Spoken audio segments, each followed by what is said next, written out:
Et cette semaine, la presse s'est beaucoup intéressée à la récente sortie de Maurice Kamto et la vague de réactions que cela a suscité dans la classe politique au Cameroun. Le journal La Nouvelle Expression, faisant la synthèse de cette déclaration du président national du MRC, zoome sur les deux principales exigences de cette formation politique avant toute nouvelle élection au Cameroun. La résolution de la crise anglophone par la mise en place d'un cessez-le-feu et l'ouverture d'un vrai dialogue politique inclusif, la réforme consensuelle du système électoral. Le professeur Maurice Kamto, cité par le journal du Carrefour Equinox à Bonakomwa, indique que toute convocation du corps électoral par le gouvernement avant la prise en compte de ces deux exigences emportera automatiquement le lancement d'une gigantesque campagne nationale d'appel au départ pur et simple du président Paul Biya. Maurice Kamto appelle-t-il à l'insurrection et que pense la classe politique au Cameroun? Le quotidien Le Jour donne la parole à Jean-Michel Nitieux qui indique qu'il faut boycotter les élections régionales qui se préparent, s'alignant ainsi sur la position du MRC. Pour le député de Vouri-Est, sur la question de l'appel de Maurice Kamto, à force de rendre impossibles les évolutions pacifiques, dit-il, on rend inévitables les révolutions violentes. Au RDPC, cet appel de Maurice Kamto est tourné en dérision. Le quotidien La Nouvelle Expression reprend une réaction du professeur Jacques Famdongo qui traite Maurice Kamto d'illuminé. Un illuminé, dit-il, que le peuple ne peut pas suivre car c'est un vendeur d'illusions. Mais au fond, peut-on organiser les élections régionales sincères et crédibles sans avoir réglé la question du système électoral et surtout sans avoir réglé la crise du Nord-Ouest et du Sud-Ouest? Peut-on organiser des élections régionales crédibles alors que les chefs traditionnels qui constituent une partie du collège électoral sont pour certains en exil depuis le début de la crise du Nord-Ouest et du Sud-Ouest? Droit des réponses de ce dimanche 30 août 2020, c'est aussi la question des inondations et les dégâts que cela a causé dans plusieurs régions du Cameroun. Dans le littoral, à Douala, observe La Nouvelle Expression, la forte pluie qui s'est abattue sur la capitale économique le vendredi 21 août a abondamment inondé les habitations et les voies publiques de plusieurs quartiers avec des dégâts matériels importants. Un affaissement de la chaussée sur l'axe lourd au niveau de Bokom a obligé les autorités à interdire la circulation sur la bretelle aéroport Collège Saint-Michel. Situation similaire dans la région de l'Ouest, précisément à Sanchou. La chaussée s'est affaissée au lieu dit Mazoko dans la journée du 22 août, rapporte La Nouvelle Expression. Conséquence, presque impossible de circuler sur l'axe Mélon, Sanchou, Tchang, Carrefour, Bamungum, selon le journal qui indique qu'une note du gouverneur de la région de l'Ouest déconseille cet axe aux usagers. Dans l'extrême nord, rapporte l'Œil du Sahel, les exécutifs municipaux prennent des mesures face à ces inondations dont les conséquences sont extrêmement graves sur le plan économique et social. Le maire de Maroua Ier, note le journal de Guiba et Gatama, annonce qu'il a déjà curé 10 km de caniveaux. Le maire du Logon Birni, pour sa part, organise des évacuations des populations des zones à risque et annonce un soutien aux administrés pour fabriquer des digues artisanales. Plus de moyens aux maires ne permettrait-il pas de régler cette question des inondations? Une décentralisation, une vraie, n'est-elle pas la solution durable aux problèmes d'inondations et leurs effets dévastateurs? Toutes ces questions et bien d'autres constitueront la toile de fond de cette émission de droit des réponses qui reçoit ce dimanche le professeur Jacqueline Koyok. Bonsoir. Bonjour professeur. Bonjour Duval. Merci d'être venu sur ce plateau. C'est moi qui vous dis merci, ça fait un bon bout. Alors, vous êtes militante du RDPC et vous êtes communicante du Lion. C'est ça. Merci infiniment d'être venu sur ce plateau. Jean-Robert Wafo, bonjour. Bonjour Duval. Merci d'être venu. C'est moi. Vous êtes le ministre du Shadow Cabinet au SDF en charge de la communication et de l'information. Tout à fait. Merci d'être venu. Edmond Kamgia, bonjour. Bonjour Duval Fangoa, je salue les copanélistes et j'adresse mes salutations fraternelles et sincères à tous les téléspectateurs fidèles de cette émission. Merci d'être là. Edmond Kamgia, vous êtes journaliste, éditorialiste à La Nouvelle Expression et consultant en droit de réponse. Pierre Bignan, bonjour. Bonjour Duval. Merci d'être là. Merci pour l'honneur que vous accordez une fois de plus au mouvement pour la renaissance du Cameroun d'être représenté sur ce plateau. Alors je profite de cette tribune pour envoyer un salut patriotique à tous nos militants qui sont arrêtés arbitrairement et qui font la prison injustement depuis plus d'1 an aujourd'hui. Victoire victoire, victoire. On va y arriver. Pierre Bignam, vous êtes militant du MRC et vous êtes dans la cellule de communication de cette formation politique. Je donne la parole tout d'abord à Edmond Kamga. Edmond, on a parcouru les journaux cette semaine et on a remarqué que beaucoup de canards se sont intéressés à cette récente sortie du président national du MRC, que ce soit la Nouvelle Expression ou le Messager, je vais citer également Le Jour et même Mutation. Et bien ces journaux pour l'essentiel sont intéressés à cette sortie du professeur Maurice Kamto qui demande aux Camerounais de se tenir prêts à dire non au régime, dit-il, illégal et illégitime de Paul Biya. Il indique que pour l'essentiel, il y a deux conditions majeures avant toute nouvelle élection au Cameroun: la réforme consensuelle du système électoral et la résolution de la crise anglophone. Oui, la sortie du professeur Maurice Kamto ne surprend guère. Il est dans son rôle en tant que leader d'un parti politique de l'opposition notamment. Et les conditions qu'il fixe rentrent dans ce qu'il convient d'appeler une réaction ou une proposition, mais en même temps une revendication qui est forte par rapport au contexte sociopolitique actuel. Et cette sortie, on le voit et on le comprend bien, rentre dans le cadre des mouvements auxquels on est habitué depuis quelque temps au Cameroun, notamment les actions qui sont menées au niveau de la territoriale pour organiser de concert avec Elecam les élections régionales. La date n'est pas encore fixée, mais on comprend bien que c'est en réaction à la préparation qui est menée, qui est conduite en ce moment par le MINAT et les autres acteurs, n'est-ce pas? C'était annonce le mois d'octobre. Pour le mois d'octobre, peut-être que ces élections pourront se dérouler au mois d'octobre ou un autre mois. En tout cas, on attend la convocation du corps électoral. Mais en attendant, on voit bien qu'il y a un leader de parti politique qui a réagi, Maurice Kamto, et qui a fixé deux conditions qu'il estime indispensables pour que des élections, si elles doivent se dérouler, se fassent de manière crédible, transparente et équitable. Et ces conditions-là, vous l'avez rappelé, c'est la nécessité de résoudre la crise anglophone et notamment de poursuivre les discussions directes qui ont commencé, parce que là je rentre dans le fond, de poursuivre en réalité les discussions directes qui ont commencé entre la partie gouvernementale et les sécessionnistes afin de parvenir à un cessez-le-feu. Parce que le cessez-le-feu est préalable et nécessaire pour la résolution durable et définitive de la crise anglophone.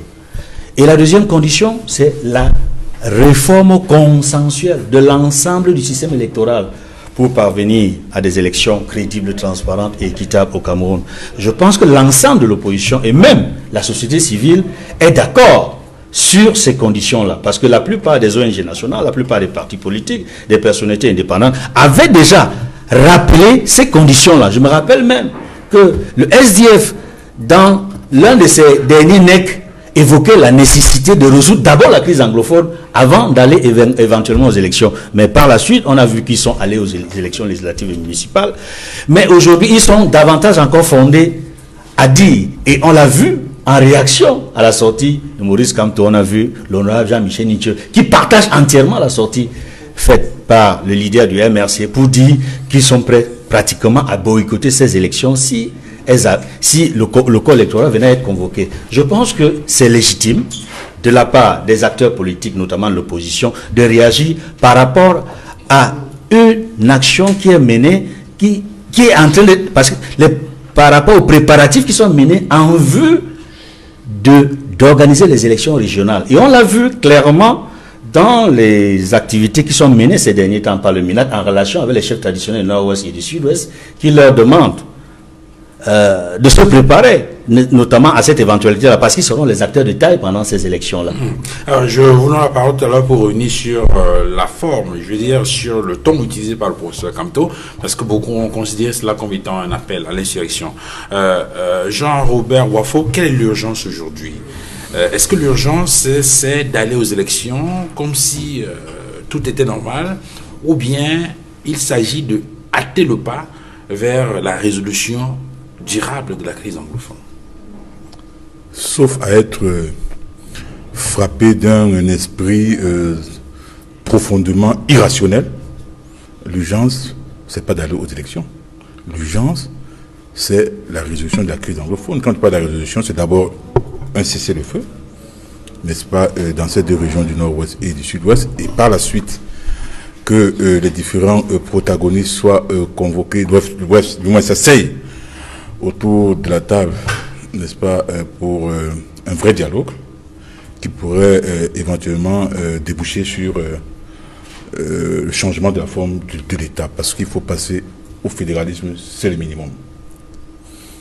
Alors, ce qui concerne donc la résolution de la crise anglophone,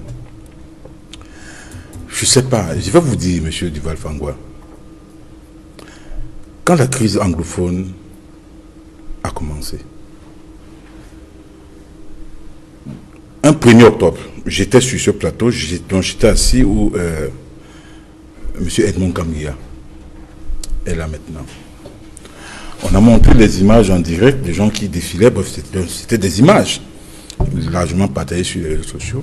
Et j'avais fait état de ce que, pour le compte du SDF, que tel que ça va là, si le gouvernement ne négocie pas, donc, du moins s'il n'y a pas, si on ne s'assoit pas sur une table de négociation, le pire arrivera. Ceux-là qui aujourd'hui sont en train de demander au président de la République de convoquer le corps électoral pour les régionales, c'est ceux-là, ce sont ceux-là qui, dès le début de la crise anglophone, avaient fait comprendre aux Camerounais qu'ils devaient mater la sécession en un mois ou trop, ou plus. Où en est-on aujourd'hui? La situation est totalement pourrie. Parce que, voyez-vous, il suffit de rencontrer à chaque coin de rue, parce que moi, quand je marche, à chaque coin de rue, des gens m'interpellent. Et pour la plupart, c'est nos compatriotes anglophones. Je ne peux pas vous décrire leur état d'esprit. Ils sont à bout. Ils ont le cœur meurtri. Et moi, je les comprends. Je les comprends.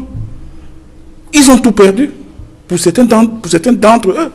Allez à Bonabéry, là, vous allez voir des jeunes filles de 12 ans, 13 ans qui se prostituent pour 200 francs, 500 francs. Mais le gouvernement répond qu'il y a un ensemble de mesures qui ont été prises. Quelles mesures? Au sortir du grand dialogue national, un certain nombre de choses qui ont été faites. Il y a une commission nationale DDR qui a été créée et qui travaille à la reconstruction des zones sinistrées et qui travaille également pour le retour des populations dans ces zones. On a également vu le ministre de l'administration territoriale recevoir des chefs traditionnels et les encourager à retourner dans les chefferies traditionnelles. Duval. J'étais au grand dialogue, il y a deux responsables qui m'ont dit, Nord-Ouest, Sud-Ouest, ils m'ont dit, quand ils regardent des gens ici, ils ne savent pas exactement ce qui se passe sur le terrain. Je ne vais pas les citer. Pour eux, ça ressemblait à une foire, à une kermesse, il n'y avait rien de sérieux. Je vais vous dire, l'économie dans cette zone est au sol. Les enfants sont déscolarisés. Ça fait 3 ans et demi qu'ils ne partent plus à l'école. Les écoles sont brûlées. Les hôpitaux ont été incendiés. Même les gouverneurs, qui sont les plus hauts représentants de l'État dans ces régions, pour se déplacer, ils sont accompagnés par le BI, par les éléments du BI. Même les préfets, ainsi que les sous-préfets. Maintenant, j'ai entendu le ministre Atangandji, comme vous l'avez si bien évoqué, dire que, donc réunir les fonds pour leur dire qu'ils doivent rentrer dans leur région. Mais M. Atangandji veut-il créer une nouvelle forme de fonds? Veut-il créer ce qu'on appelle, ce que je vais appeler ici, un fonds sans sujet? Oui. Un fonds sans sujet, parce qu'un fonds est fonds parce qu'il a des sujets avec qui il peut discuter quand une situation se pose. Mais ces fonds-là vont rentrer. Permettez-moi de finir, parce que c'est extrêmement grave. Ces fonds vont rentrer. Ils auront qui comme sujet? On leur demande de rentrer parce que, visiblement, les régionales sont annoncées. Mais je vais dire une chose. En février 2008, nous étions sur les plateaux. Je suis un acteur et un témoin de certaines scènes de février 2008. Sur les plateaux de télévision ainsi que de radio, je participais au débat. Avec bien évidemment certains turiféraires du parti État. Pour eux, tout allait bien. Je suivais de temps en temps le poste national ainsi que la télévision à capitaux publics. Tout allait bien. Mais nous étions sur ces plateaux et on disait, ça ne va pas, ça gronde. Ils ont dit tout allait bien jusqu'à ce que le président de la République se mette du haut, c'est-à-dire que donc de sa résidence, pour constater que les roues sont en train de brûler à 2 pas du palais présidentiel. Alors que nous n'avions eu de cesse de dire attention, ça gronde. Ceux-là qui veulent qu'on organise les régionales, c'est des pyromanes. Je dis c'est des pyromanes. La preuve, ils avaient demandé au président de la République, ils avaient dit au président de la République d'utiliser la force, de déclarer la guerre pour mater les vérités sécessionnistes. On en est où aujourd'hui? Je dis et je te répète, c'est des pyromanes qui ont un agenda. Alors, non, écoutez, qui ont un agenda caché. Et vous savez de quel agenda il s'agit?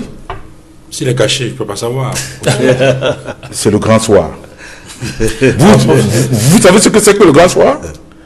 C'est les premières minutes, les premières heures de la vacance du pouvoir. C'est ça l'agenda caché. Professeur Jacqueline Koya, est-ce que vous comprenez les appréhensions de l'opposition qui pense qu'organiser de nouvelles élections sans avoir réglé au préalable la question de la crise anglophone, ce serait foncer tout droit dans un mur? Est-ce que vous comprenez cette position? Merci de me donner la parole. J'aimerais d'abord dire, je crois que le ministre d'État, ministre de l'Enseignement supérieur, avait déjà répondu à Maurice Kamto. Pas des devinettes. Et également, parce qu'il ne comprend pas le langage courant. Et deuxièmement, le ministre Grégoire Ouna a indiqué clairement qu'il n'y a que les moyens de droit pour accéder au pouvoir au Cameroun. Et je vois à travers ce qui se dit ici et par Maurice Kamto comme une peur d'affronter la réalité. Ils savent qu'ils ne peuvent pas gagner cette élection. Il faut donc s'aimer la panique. Et moi, pour moi, c'est le déjà vu, le déjà entendu, le déjà caduc et le déjà obsolète discours. Donc, on a vu tout cela, ça n'a porté aucun fruit. Il est question pour Maurice Kamto de vouloir qu'on ne l'oublie pas. Il a commis une bévue aujourd'hui, je crois qu'il le regrette. Mais parce qu'il ne sait pas comment réparer tout cela, il faut qu'il s'agite un peu pour consoler ceux qui le suivent bêtement. Moi, je pense que Maurice Kamto n'a plus rien à dire au niveau d'une élection parce qu'il a raté le coach. Imaginez-vous un président de parti avec 0 conseiller, un président de parti qui n'aura aucun électeur. Comment voulez-vous donc qu'il accompagne ce processus qui est déjà perdu d'avance? Parce que même s'il dit maintenant qu'il présente les candidats, qui va les voter? 0 mairie, 0 conseiller. Et le SIF qui parle, presque 0 mairie, presque 0 conseiller. Oui, donc c'est les pleurs. Écoutez, continuez à faire bombance. Et vous verrez. Vous voyez nos compatriotes qui sont en février 2008, c'était ça. La pleure, c'est le cri de pleurs. C'était le même langage. Mais continuez de pleurer. Oui. Parce que nul ne peut jouir de sa propre turpitude. C'est ça. Au moment où il était question que le président du MSC participe à une élection déterminante pour le reste du processus, il a raté le coach, comme on le dit communément. Mais aujourd'hui, il n'a que ses yeux pour pleurer. Donc là, tout ce qui se dit dans les réseaux sociaux, c'est pour accompagner Maurice Kamto à pleurer. Et pour les uns et les autres de comprendre que, comme notre jeune compagnon dit, c'est-à-dire les carreaux sont cuits. Donc pour ne pas croiser les bras, il est question de faire l'agitation autour. Moi, je me dis en toute honnêteté, comme cela a été dit par nos aînés, le changement ne pourra se faire que par les moyens institutionnels. Donc le Cameroun poursuit le chemin de la mise en place de la décentralisation qui impose qu'il y ait des conseillers régionaux. Et cette élection est dans la suite logique de ce que le président de la République avait déjà programmé. Mais professeur, pour vous relancer, s'il est vrai que ces élections effectivement s'inscrivent dans ce sillage-là, oui. Est-ce qu'il n'est pas de bon ton qui est d'abord, parce que là on a parlé par exemple des chefs traditionnels, hein, oui. qui pour certains sont en exil, je veux dire, qui ne sont pas sur leur site. Et ces chefs traditionnels constituent le collège électoral. Ils sont des chefs, même s'ils sont en exil, oui. comme vous l'estimez. Oui. Ils restent des chefs avec un territoire connu. Donc en réalité... Est-ce qu'à partir de l'exil où ils sont, ils pourront participer à l'élection? Mais pourquoi pas? Pourquoi pas? Ils seront votés par leur père. Le corps électoral, il est connu. Le collège électoral est connu. Et Maurice Kamto sait qu'il a 0 électeur et que ses camarades ne peuvent pas être éligibles. Donc, en réalité, et les chefs, quel que soit le lieu où ils se trouvent, ils seront électeurs ou éligibles en fonction de leur statut. Donc moi je me dis, ces agitations ne nous apportent rien, que les gens se préparent à ce que les régionales soient organisées pour la poursuite du processus de la décentralisation. Alors sous cet angle-là, est-ce que cela va pas poser un problème de légitimité, de voir que il y a des chefs qui ne sont pas dans leur base et on organise des élections, on élit des gens qui ne sont pas sur leur territoire. La reconstitution du Nord-Ouest a été amorcée. Tous ceux qui devaient rentrer le sont même. Vous savez qu'il y a eu une élection spéciale pour le Sud-Ouest et le Nord-Ouest et ces personnes qui ont été élues sont en train de faire un travail fantastique sur le terrain. Il est donc question que dans la zone du Nord-Ouest et le Sud-Ouest, les élections aient lieu. Normalement, comme dans toutes les régions du Cameroun. Je crois que tout ce que les gens font, c'est pour essayer de dissuader ceux qui croient au système, et parce qu'ils ne savent plus quoi apporter. Parce que quand vous vendez des illusions au peuple, et que finalement le peuple découvre que vous êtes des vendeurs d'illusions, je crois que personne ne pourra vous suivre. Alors, il y a eu la réaction donc du MRC, la réaction du SIM, et je voulais partager avec vous cette réaction de Philippe Nanga, qui est le coordonnateur de Un Monde à Venir, et qui travaille beaucoup sur les questions des élections. Il dit que les élections régionales à venir imposent qu'on ait d'abord réglé le problème de la participation des citoyens au suffrage universel. Suffrage universel veut dire aucune forme d'exclusion. Et pourtant, en disant, aujourd'hui, il y a une grande cause d'exclusion qui existe dans les zones anglophones et l'extrême nord, ce sont les crises qui ont provoqué les déplacements des populations. Je veux simplement revenir sur un fait. Maurice Kamto, qui parle au peuple camerounais, a-t-il d'abord la capacité et la compétence de le faire? Non. Vous parlez de Jean... Je parle de Philippe Nanga. Philippe Nanga, un responsable d'ONG, qui a menti l'ambassade des États-Unis qu'il allait renforcer les capacités des jeunes à participer politiquement. A-t-il qualité ou compétence pour dire ce que vous venez de dire? Il a menti comment, professeur? Mais il a reçu 280 millions de l'ambassade des États-Unis pour renforcer la capacité des jeunes à participer en politique. Demandez-le lui. On s'est retrouvés ici. Mais qu'est-ce qu'il fait? C'est cette participation-là des jeunes? Ou bien il est en train de brouiller les cartes parce que cet argent a été... Mais c'est un point de vue, c'est une analyse... Mais c'est un point de vue, et je dis qu'il n'a même pas le droit... Parce que je ne comprends pas pourquoi vous avez ajouté l'histoire de 280 millions. Non, il n'a ni qualité, ni compétence de dire ce qu'il dit, mais ce qu'il devait faire. Et il a reçu les moyens d'une institution internationale pour le faire. Il ne l'a pas fait. C'est interdit pour ça. Il ne l'a pas fait.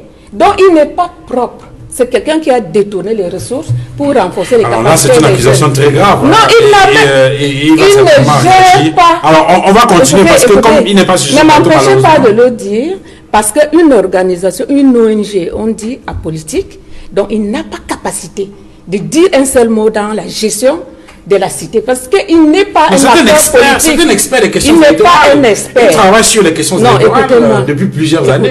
Monsieur Duval, je connais bien Jean-Paul Nanga. Moi je parle de Philippe, pas de Jean-Paul. Bon, ou bien il s'appelle comment? Je sais pas, peut-être qu'on parle pas de la même personne. Non, écoutez, moi, ne m'empêchez pas de le dire, parce que les autres ont parlé pendant 30 minutes, j'ai écouté, mais quand je veux sortir ce que j'ai dit, donnez-moi au moins 2 minutes pour que je le dise. Votre Nangala a créé cette ONG. Vous êtes déjà à 30 minutes. Hein. Votre Nanga a créé cette ONG quand j'étais délégué régional. Et je sais dans quelles conditions. C'était un projet GV qu'il a transformé. Donc, un acteur de la société civile qui fait des injonctions au gouvernement. Vraiment, on va pas je ne pense pas sur ce plateau. Malheureusement, je voulais qu'on analyse ce propos, pas qu'on revienne sur le fonctionnement de son organisation. Alors, il n'est pas ici sur ce plateau, qu'on n'en parle plus. Non, il est le président du MRC, il y a un représentant du MRC qui est là, qui répond. Alors, Pierre Bignan. C'est qui le président de l'ONG? Les consultants sont la société civile. Vous attaquez tout le monde aujourd'hui. Alors, Pierre Bignan, le professeur Famdongo a répondu à Maurice Kamto et en le considérant comme un illuminé que le peuple ne veut pas suivre car c'est un vendeur d'illusions. La question que je pose, c'est: est-ce que vous prenez cela en compte ou vous dites que ça fait partie des multiples réactions que le RDPC a toujours vis-à-vis des sorties du professeur Kamto? Quel est l'intérêt aujourd'hui de régler d'abord la crise du Nozo avant toute élection au Cameroun? J'aimerais préciser quelque chose sur les propos du professeur Jacques Famdongo lorsqu'il qualifie le professeur Maurice Kamto, le président démocratiquement élu au lendemain du 7 octobre 2018. Il le qualifie d'illuminé. Je dis oui, c'est vrai, le professeur Kamto est un illuminé, mais il est plus qu'un illuminé. Il faut que les Camerounais le sachent aujourd'hui. Et je parle en direction du peuple de la Renaissance. Il faut que les Camerounais sachent que chaque génération a un leader, un seul. Dieu n'envoie jamais 2 ou plusieurs leaders pour une génération. Le leader du Cameroun aujourd'hui, c'est Maurice Kamto. Avant lui, il y a eu des leaders comme Rudolf Douala Mangabel. Après Rudolf Douala Mangabel, après une détente de près de 30 ans, il y a eu un leader, Oumniobé.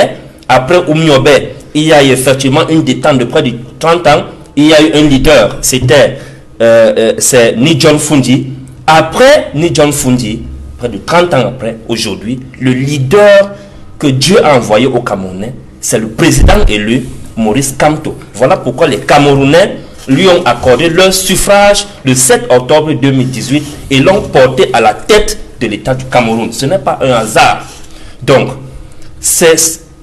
les bénédictions sortent des bouches des hommes. Quand le professeur Famdongo dit que le professeur Kamto est illuminé, oui, c'est vrai, il est illuminé. C'est le Saint-Esprit qui l'inspire à lui dire.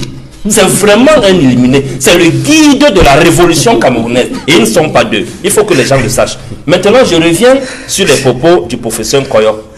C'est très grave ce que le professeur vient de dire. Le professeur vient de confirmer ici que le RDPC, depuis des années, plus de 30 ans aujourd'hui, est une machine de fraude électorale. Moi, je sors d'une élection. Je rends grâce à Dieu que je ne sois pas arrivé en retard à l'émission. Merci. Je remercie le comité de développement de Loboussou qui m'a élu ce matin comme président. Je sors d'une élection. Vous ne pouvez pas me dire que je pouvais me porter candidat à la tête du comité de développement de Loboussou sans que je ne sois résident permanent de Loboussou, sans que je ne déclare ma candidature, sans que je ne déclare mon projet de société pour le développement de notre quartier. Alors, quand le professeur Koyo dit que les chefs traditionnels sont en exil et que depuis l'exil, ils peuvent être désignés au conseil régional, mais c'est très grave. Ça montre comment est-ce que le RDPC torpille les élections, crée des élites, vote des gens qui n'habitent pas dans les localités, qui ne portent pas les aspirations des populations de ces localités-là. Parce qu'on va faire une extrapolation, ce n'est pas seulement le cas du Nord-Ouest. Mais si on fait une extrapolation sur tout l'ensemble du territoire national, on verra qu'effectivement, il y a des maires, il y a des députés qui sont votés dans différentes localités dont les populations ne connaissent même pas l'existence. Dont les populations ne peuvent même pas vous dire que tel habite à tel endroit et qu'on connaisse sa famille. Mais ce sont eux qui sont présentés depuis plus de 30 ans, près de 38 ans aujourd'hui, comme des élus locaux. comme des représentants des populations. C'est très grave. On ne peut pas continuer à cavaler comme ça. On revient maintenant aux élections régionales. La loi numéro 2006, base 04 du 14 juillet 2006, qui parle du mode fixant les élections régionales. Dans son article 8, alinéa 1, précise ceci. Nul ne peut être candidat à un mandat de conseiller régional s'il ne réside de manière effective dans le ressort de la région concernée. Dans le contexte actuel de la crise du Nozo, où des élus locaux qui ont fait des preuves, dont les populations ont porté dans certaines instances, comme l'Assemblée nationale, je parle du feu Mba Dam, qui est décédé, qui n'a pas pu être inhumé chez lui. Vous pensez que des élus dont les populations ont porté à la tête de ces instances pour les représenter n'arrivent pas à être inhumés dans leur terre natale? Combien, à plus forte raison, ces élus au lendemain de février 2020, du 9 février 2020, dont la population estime qu'ils n'ont pas été élus? Parce qu'il n'y a pas eu élection du 9 février 2020 dans le nord-ouest et le sud-ouest. Il n'y a pas eu élection pour la simple raison que depuis 4 ans aujourd'hui, près d'1 million de personnes sont déplacées dans ces régions-là. Une partie au Nigeria et une autre partie dans les autres villes du Cameroun. Il y a des populations déplacées. Qui a donc voté les conseillers municipaux du 9 février 2020? Qui les a votés? Les fantômes? Ce sont les fantômes qui sont allés aux urnes. Donc, on ne peut pas continuer à cavaler dans ce sens-là sans tenir compte de la réalité. Il ne peut pas avoir élection actuellement dans le Nozo régional, dans le contexte actuel. Les populations sont déplacées. Tout à l'heure, le maire Wafo parlait d'une région paralysée économiquement. C'est 30% du PIB du Cameroun qui est à terre. Ce sont des recettes fiscales qui ne sont plus collectées dans ces populations depuis pratiquement 4 ans. C'est bientôt 4 années de scolarité sacrifiées pour les enfants habitants dans ces populations-là. Donc, c'est le chaos total qui est dans le Nozo. Et dans ces conditions, on ne peut pas tenir une élection, qu'elle soit régionale, qu'elle soit législative ou municipale. C'est le bluff. Cela n'est pas possible dans le contexte actuel. Alors, Edmond Kamgia, on a remarqué que c'est un élément qui revient très souvent dans le discours du professeur Kamto, la question de la résolution de la crise du nord-ouest et du sud-ouest. Certains estiment que quand c'est le professeur Kamto qui parle de cette crise-là et de la question anglophone, il faut l'écouter attentivement. Oui, absolument. Avant de répondre à cette question, je voudrais d'abord dire au professeur Koyok qu'il n'est pas poli, n'est-ce pas, d'indexer et de condamner pratiquement une personnalité qui n'est pas sur le plateau. On l'a convoqué ici. Philippe Moi, Nanga, je ne le connais pas. le coordonnateur du mouvement Un Monde à Venir. Votre collègue. Il n'est pas mon collègue. Je ne travaille pas dans l'ONG Un Monde à Les Venir. consultants sont les ONG. Mais c'est quelqu'un que je connais bien, très bien même, Pas plus que pour avoir ça. participé aux activités organisées par Un Monde à Venir. Vous avez dit tout à l'heure qu'il n'a pas la compétence ni la capacité à s'occuper De donner des des questions. injonctions au gouvernement. Non, vous avez dit à donner, à Il n'a se pas prononcer cette sur les qualité. questions de la cité. C'est ce que vous avez Même dit. quand on n'a pas qualité de Écoutez, le faire. vous s'occupez des questions de la cité. Ouais, c'est Et ça. là, vous n'avez pas raison, madame. Il n'a pas un mandat pour le faire. C'est un citoyen. Tout citoyen. Non. Tout citoyen camerounais a le droit et même le devoir de s'occuper C'est pas des la questions de la souveraineté cité. populaire. Élu ou non élu. Bien sûr. Je dis tout citoyen. Nous avons Et dans le une cas d'espèce, vous avez tapé à côté, nationale. professeur. Elle n'est pas une souveraineté populaire. Mais puisque la Si vous confisquez la parole, puisque la professeur. souveraineté appartient au peuple, J'ai dit nous sommes Voilà. dans une c'est souveraineté pas au parti politique, nationale. c'est au peuple. Vous Et si permettez. quelqu'un n'a pas un mandat, il n'a pas à y donner des Professeur, injonctions. vous permettez. Pour qu'on avance, Allez-y. Edmond, sur... Vous permettez, professeur. Allez-y. Parce que si c'est comme ça Parce que que vous ça se... m'avez indexé. Parlez, on vous a posé une question. Non, je faisais une mise au point. C'est Ok. normal. Moi, je fais aussi. Bah, pour une personnalité de la société contraire. civile qui fait Pour son se permettre travail, que Edmond- et rien que son travail, il a le droit et le devoir de parle s'occuper des de questions ce de la que vous cité. lui dites. Parce qu'il s'occupe, par ailleurs, des questions de droits de l'homme et de démocratie. Ah, Et ce sont des questions qui C'est pas intéressent le droit. justement la cité et la citoyenneté. peut-être.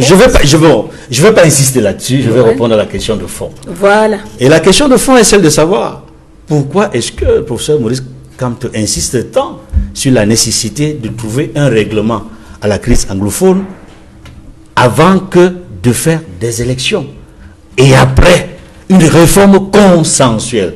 Restons sur les régions du nord-ouest et du sud-ouest et rappelons un rôle que le professeur Maurice Kamto a joué avec toute une équipe, n'est-ce pas, au niveau de la Cour internationale de la justice. Là. Et vous savez qu'il y a eu l'affaire Bakassi, pour lequel le Cameroun, à un moment donné, a cru devoir saisir l'ONU pour pouvoir régler de manière durable et définitive le litige frontalier de la frontière maritime et terrestre entre le Cameroun et le Nigeria, et particulièrement la question de la péninsule de Bakassi.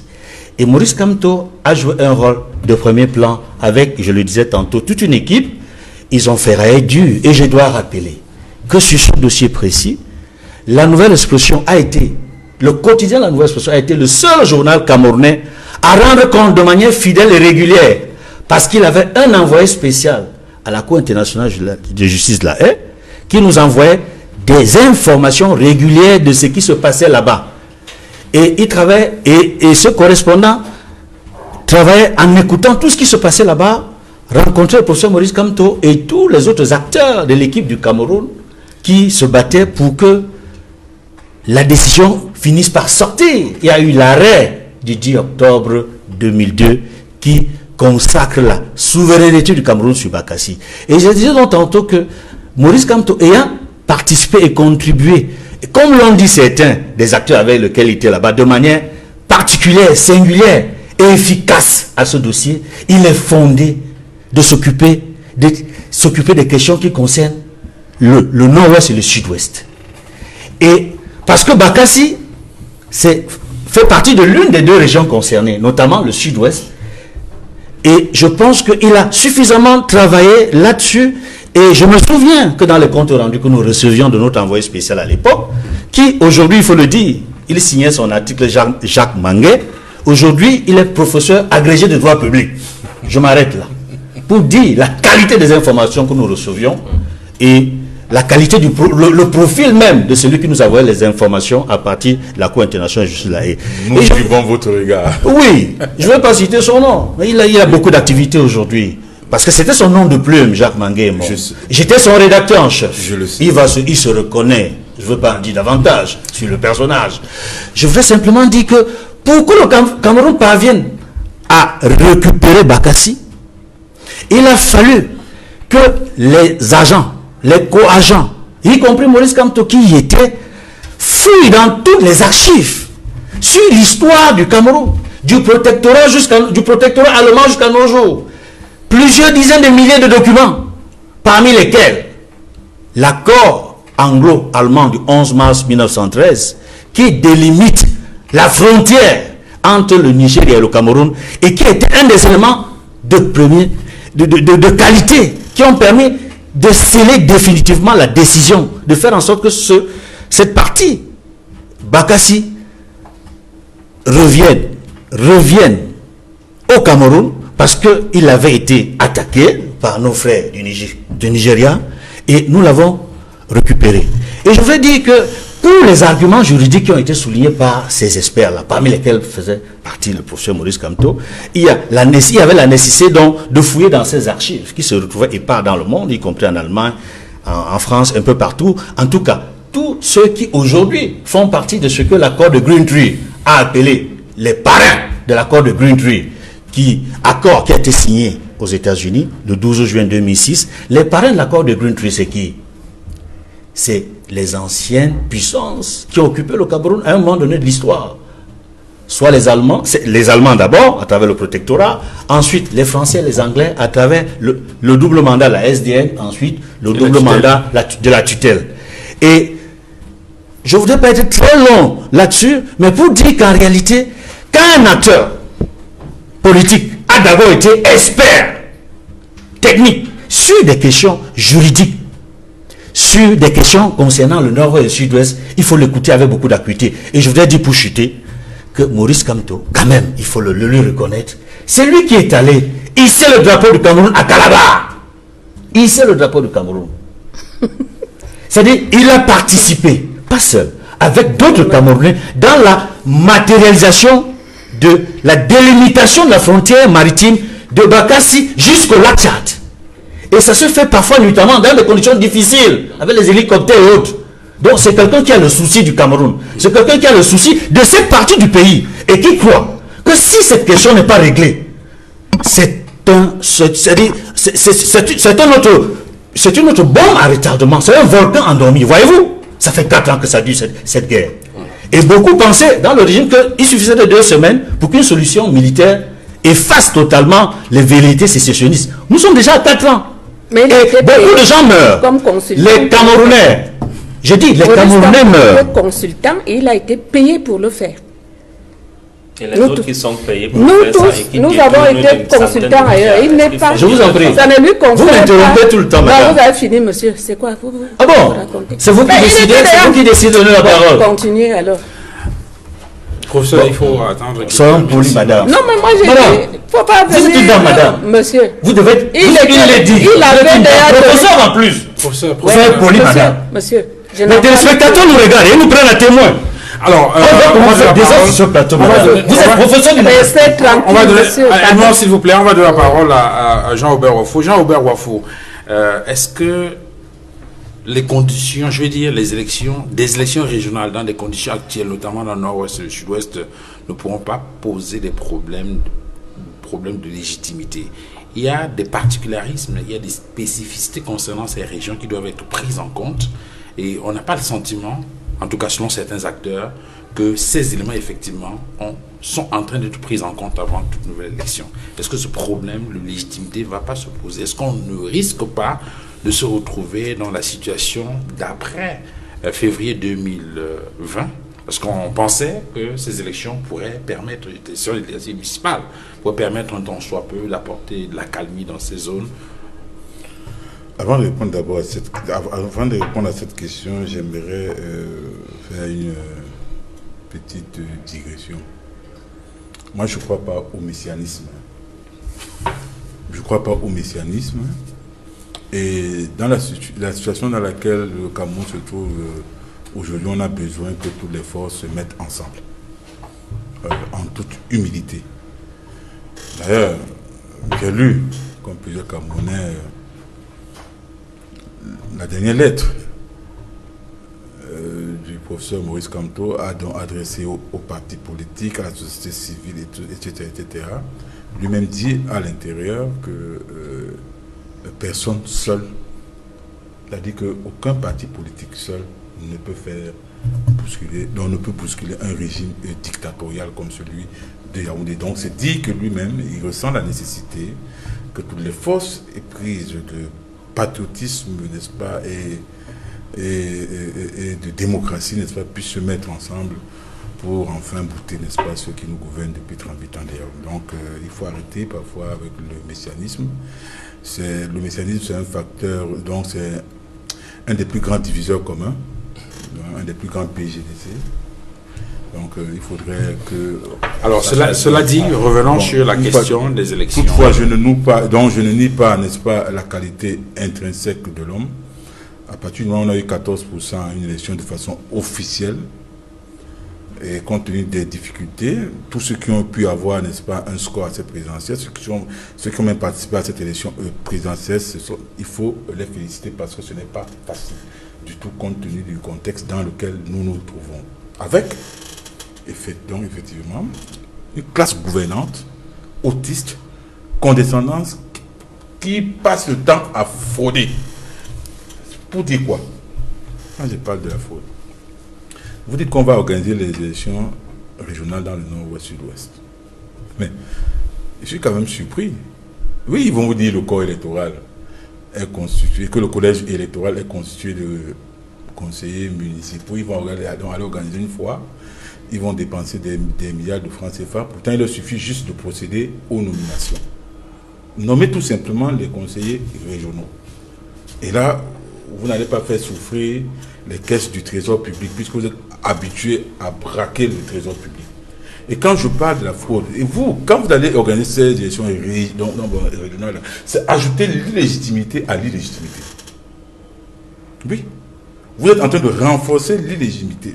Parce que ce collège électoral-là est constitué de gens donc illégitimes. C'est vrai qu'on va nous dire que c'est la légalité, mais ce qui fonde une démocratie, c'est d'abord la légitimité. Je vais vous prendre un exemple simple. Prenons une ville comme Douala. Prenons les dernières élections. Quand vous prenez tous les résultats, tous les scores du RDPC dans les 6 arrondissements, c'est autour de 70 000 voix. J'ai dit c'est autour de 70 000 voix. Douala, c'est près de 5 millions d'habitants. Donc le potentiel électoral, c'est au moins 2 millions d'habitants. Ils ont 70 000 voix et eux, ils contrôlent tout. Et ils viennent faire bonbon sur les plateaux. Oui, il faut également, et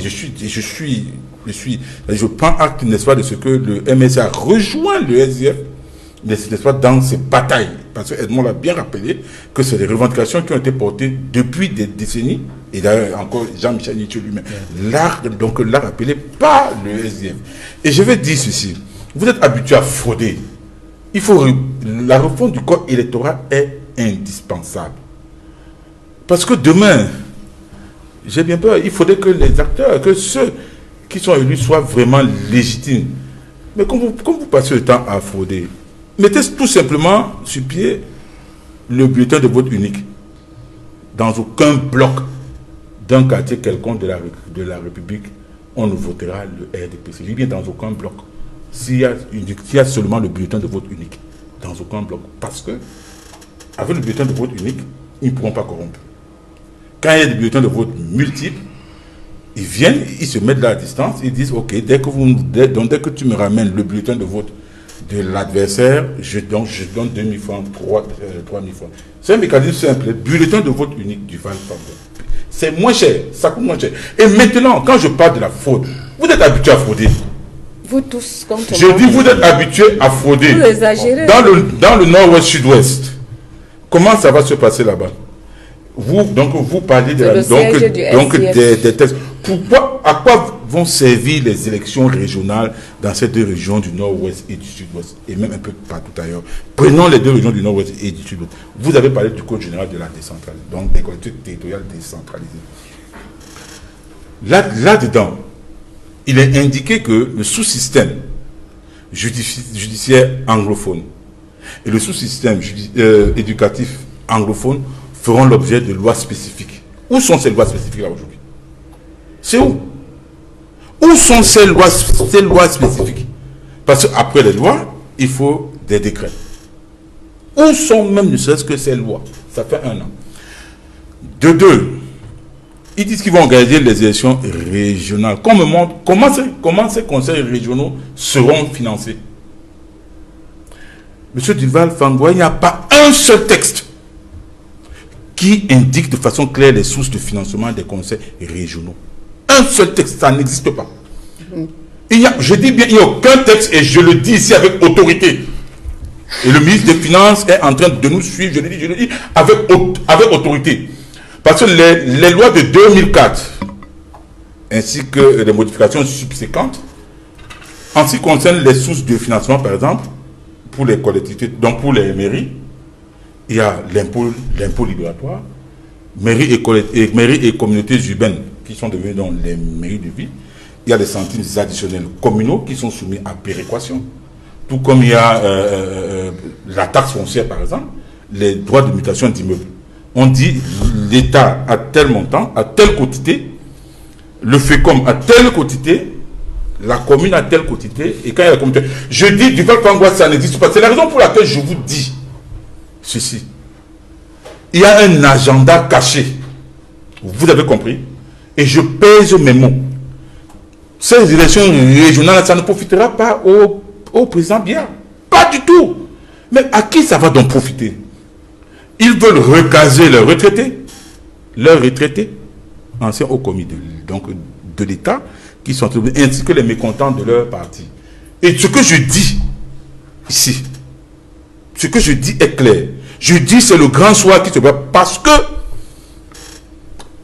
aucun esprit rationnel ne peut comprendre. Parce que quand vous regardez ces conseils régionaux, dites-moi à quoi ça va servir. Quand le ministre des Finances, lui, Paul Motazé, après l'inscription de 15% de transfert par l'État des ressources aux collectivités territoriales décentralisées, pour le compte de l'exercice 2020 en cours. En novembre 2019, il a été interpellé par les députés. Il a dit ce n'était pas possible. Le motif qu'il avait brandi, c'était quoi? C'était que ce code est venu après l'adoption du budget 2020. Comme si la loi de finances rectificative ne pouvait pas s'opérer en mars 2020 ou en juin 2020.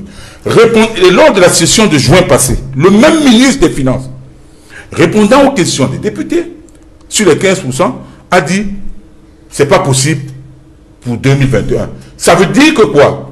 Les 15%, les collectivités territoriales décentralisées ne recevront pas ces 15%. Alors, comment les conseils régionaux donc seront financés? C'est la raison pour laquelle il y a un agenda caché. Ok. Alors, il y a un agenda caché et les Camerounais doivent être vigilants. Ok.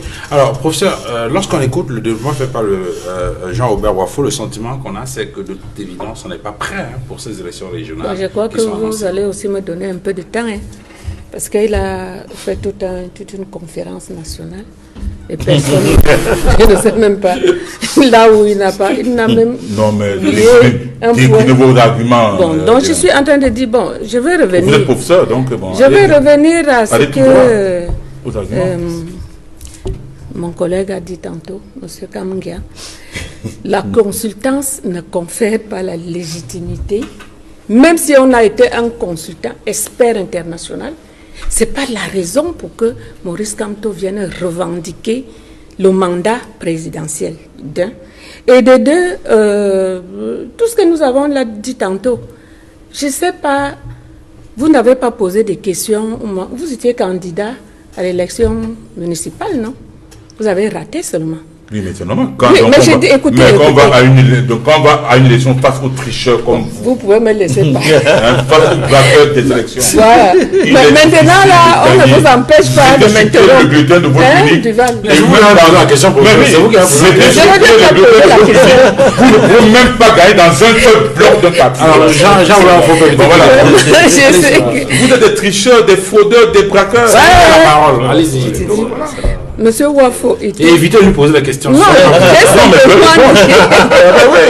j'ai dit qu'il était candidat à Douala 2e aux élections municipales. Oui. Ce n'est pas parce qu'il n'a pas eu de conseiller qu'il va dire qu'ils ne peuvent l'élection. Vous me limitez à... vous n'avez zéro conseiller là-bas. Moi, j'aimerais Wafo à un poste de conseiller municipal. J'ai dit votre parti a zéro conseiller. Laissez-moi, c'est mon tour.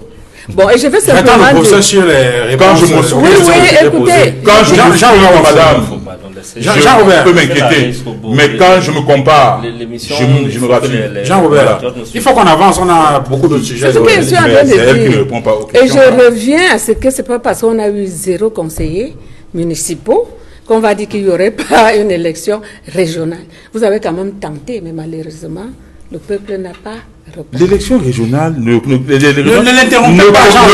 concerne pas une seule commune. Sinon, on ne va pas avancer. Sinon, on n'avance pas. Non, mais elle ne comprend rien. Voilà. C'est les conseillers municipaux qui sont les électeurs, si vous ne le saviez pas. À partir du moment où vous avez zéro conseiller, donc vous avez zéro électeur. Nous avons des conseillers partout.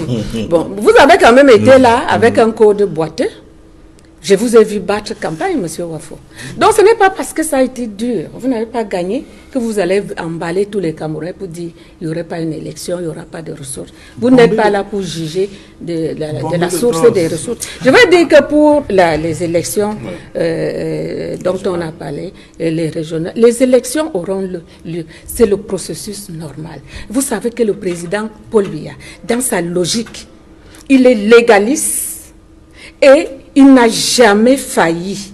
Quand il y a un processus qui est en cours, malgré tout ce que vous colmatez à droite et à gauche, il y aura cette élection. Et je veux tout simplement vous dire, pour le Nord-Ouest, qui est même le bastion du SDF, je suis surprise de voir que quelqu'un parle de son bastion comme si c'était un territoire allemand. C'est le bastion du Nord-Ouest, du SDF. Si vous ne pouvez donc pas maîtriser votre électorat au nord-ouest et au sud-ouest, vous voulez que qui d'autre le fasse? Les partis au Cameroun, en dehors du RDPC, sont des partis régionaux. Votre région, c'est le nord-ouest et le sud-ouest. Donc vous avouez devant tout le monde que le SDF est en train de mourir. Et parce que vous ne voulez pas accepter la mort du SDF, vous voulez donc maintenant brailler, raconter tout ce que vous racontez. Donc moi je vous dis en toute honnêteté, quand un parti comme le vôtre connaît des faiblesses, allez vous asseoir quelque part, posez-vous la question de savoir pourquoi ce recul, pourquoi la régression. Vous allez trouver des solutions au lieu de venir parler du RDPC. Et je dirais la même chose pour tous les autres partis. J'ai commencé par le dire ici. Le MRC a raté le coach dès le départ. Mais maintenant, pour se rattraper, il veut emballer tout le peuple camerounais dans le désordre. Et moi, je me dis, quand vous avez raté, acceptez. Il y a des petits partis, comme le président a dit. Un petit parti ne fait pas les régionales. Un petit parti ne peut pas faire les régionales. Donc, à partir du moment où vous ne voulez pas grandir pour être un grand parti, mais accompagnez les autres. Donnez de bons conseils aux Camerounais. Donc, vous êtes les entrepreneurs du chaos. Et moi, je vous dis, le Cameroun, dans le nord-ouest, il y a la reconstruction qui est en cours. Et tout le monde voit des évolutions.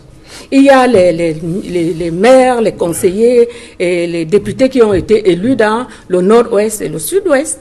Et le processus va continuer. Et c'est les mêmes qui vont voter pour leurs conseillers régionaux. Alors, sur les insuffisances qui ont été évoquées par les uns et les autres, qui traduisent une sorte d'impréparation. Par rapport à quoi? Par rapport à ces élections régionales. Oui, parce qu'il ne sait pas qu'il existe une chambre haute, une chambre basse. Quel est le correspondant des sénateurs sur le terrain?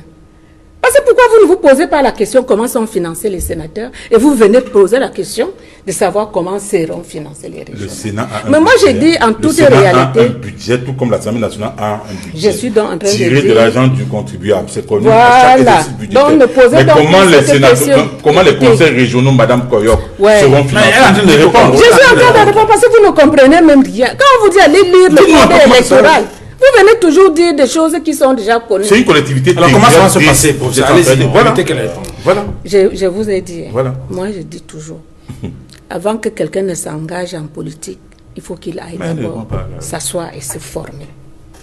Allez-y. Si vous n'avez pas demandé d'où sortiront les ressources des sénateurs, pour payer les sénateurs, vous ne pouvez donc pas poser la question de savoir comment seront financés les conseillers régionaux. C'est Parce incroyable. que il y a la chambre basse, C'est incroyable. il y a la chambre haute, et chaque chambre a son équivalent, ses équivalences sur le terrain. Madame, c'est faux. Donc je suis donc en train de allez lire, Vous n'avez rien compris. allez apprendre. Alors, J'ai dit, vous n'avez moi je rien n'ai pas compris. fini, moi je n'ai pas Du fini. fonctionnement de l'État. terminez pour que je Rien. m'entende. Et c'est dommage. Et je pour un vous professeur. écoutez. Voilà. Vous savez que c'est comme ça. Dans Non, la c'est société. dommage. Tout le monde est expert dans tout. Non, c'est Et dommage. je dis donc, Mais elle est professeure de sociologie. hein. écoutez, moi je lui dis, ok, merci. voilà. Donc je vous ai dit tantôt, J'ai dit sur le fonctionnement. il y a au Cameroun une chambre haute et une chambre basse. Je reviens dessus.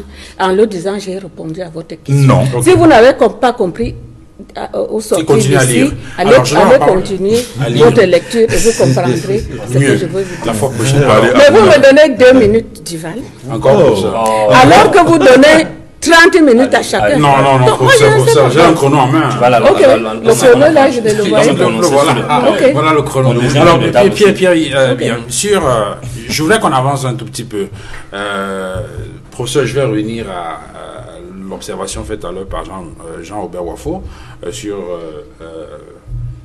la nécessité qu'il y a pour le RDPC à organiser ces élections. Il a dit que ce sera pour caser un certain nombre de personnes qui sont à la retraite dans le RDPC. Vous allez répondre tout à l'heure. Pierre Bignan, je voudrais qu'on avance un tout petit peu. Jean-Aubert Wafo nous a amené sur le terrain de la décentralisation qui devrait en réalité être l'une des solutions les meilleures pour pouvoir régler durablement un certain nombre de crises. Et pour beaucoup d'analystes, cette question de la décentralisation peut être également une solution à toutes les difficultés qu'on a, en tout cas par rapport aux inondations. On a vu que cette semaine, par exemple, si on prend la nouvelle expression, elle indique que la nouvelle expression indique que il y a des fortes pluies qui sont abattues sur la capitale économique du Cameroun. C'était le vendredi 21 août dernier.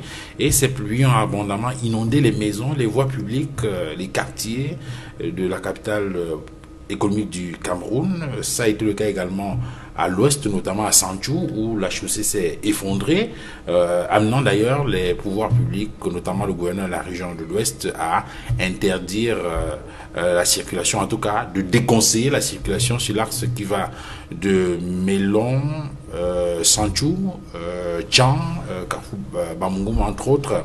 Là, on est dans les conséquences de ces inondations. On a bien vu qu'il y a des exécutifs municipaux qui essaient de se battre. Il y a le cas des communes de l'extrême nord rapporté par l'œil du Sahel qui indique qu'à Mawa 1er ou encore dans le Logone-Birni, on voit des maires qui s'activent avec le peu de moyens qu'ils ont pour pouvoir faire face à ces inondations. Est-ce qu'en donnant plus de moyens à ces maires-là, on ne pourrait pas anticiper un temps soit peu sur les dégâts qui sont régulièrement causés tous les ans pratiquement à la même période de ces inondations? Ok, merci Duval. Mais permettez que je dise un dernier mot, parce que tout le monde a intervenu au moins 2 ou 3 fois sur la question concernant la tenue des élections régionales.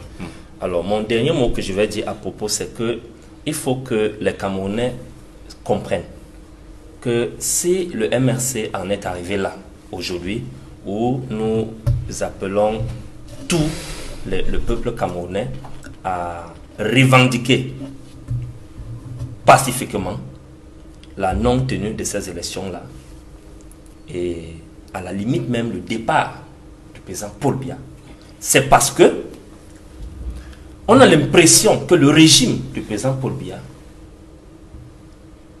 n'écoute pas le peuple pour lequel il est au service depuis presque 4 décennies, 38 ans. On ne peut pas comprendre qu'au lendemain du 7 octobre 2018, l'Union africaine, la commission de supervision que l'Union africaine a envoyée, a fait une déclaration le 9 octobre à Yaoundé. Et dans cette déclaration, ils ont fait une recommandation demandant au gouvernement camerounais et à toute la classe politique camerounaise de se réunir dans une sorte de commission inclusive pour travailler dans le sens de réviser notre code électoral et notre constitution, loi constitutionnelle, afin d'éviter une crise post-électorale. On ne comprend pas comment est-ce que des partenaires, non seulement comme l'Union africaine, l'Union européenne, en 2019, à travers la résolution 2019-2691 du Parlement de l'Union européenne, qui a recommandé au gouvernement camerounais d'ouvrir des voies de discussion pour la résolution de la crise anglophone et pour la révision du code électoral afin d'éviter d'éventuelles crises post-électorales. On ne comprend pas comment un autre partenaire important, comme les États-Unis d'Amérique, à travers la résolution H358 du Congrès américain de 2019, exhorte le gouvernement camerounais à engager un dialogue élargi, sans condition préalable, pour la résolution de la crise anglophone et la révision d'un code électoral consensuel. Et que, malgré toutes ces voix qui se sont levées, et sachant que le Cameroun a ratifié aux accords avec ces institutions internationales et ses partenaires, qui sont non seulement bilatéraux, mais multilatéraux pour certains. Et donc les lois, normalement, seraient au-dessus de nos lois nationales. On ne parvient pas comment les cris, toutes ces crises qui se sont levées de la part de nos partenaires, ne sont pas écoutées par le gouvernement camerounais, le régime du président Paul Biya.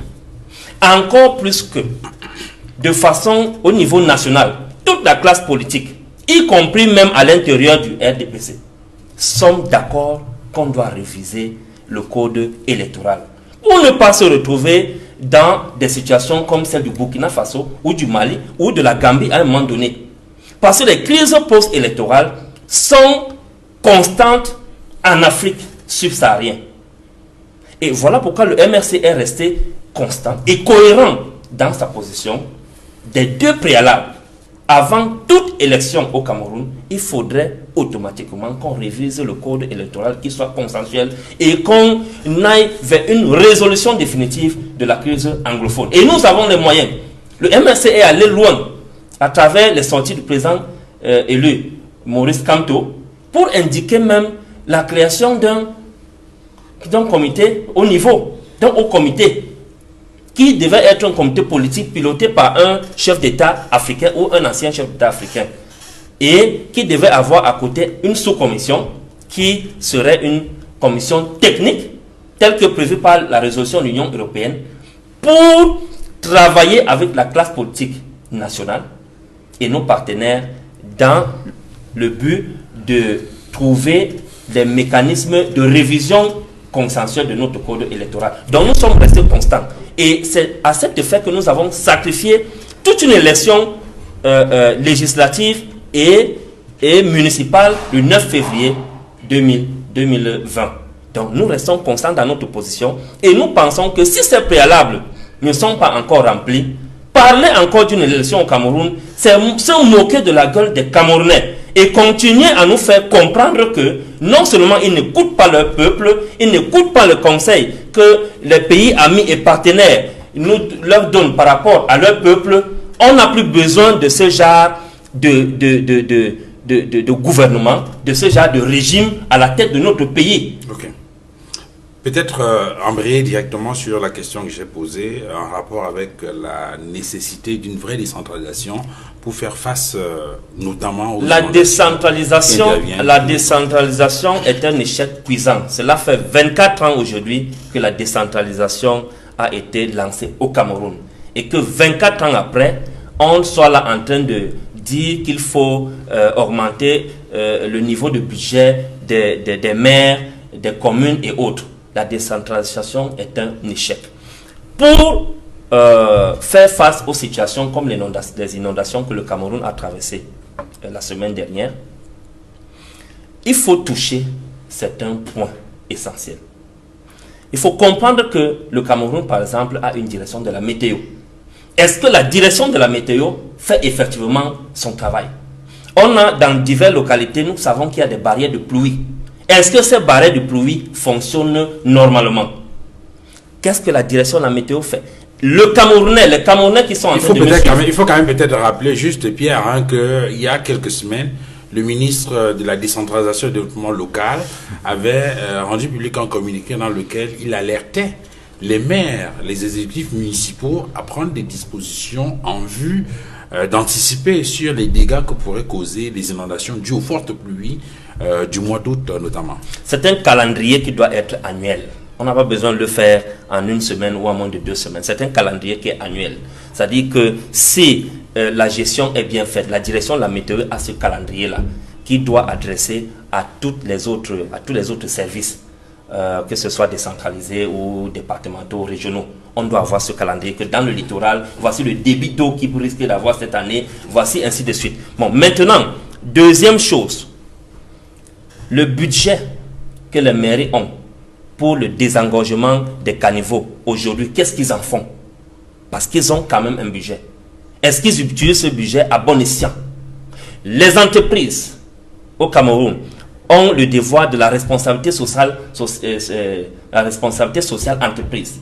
Dans le cadre de la RSE, est-ce que les entreprises contribuent à soutenir le gouvernement aussi dans l'aménagement des voies publiques ou bien le désengorgement des caniveaux?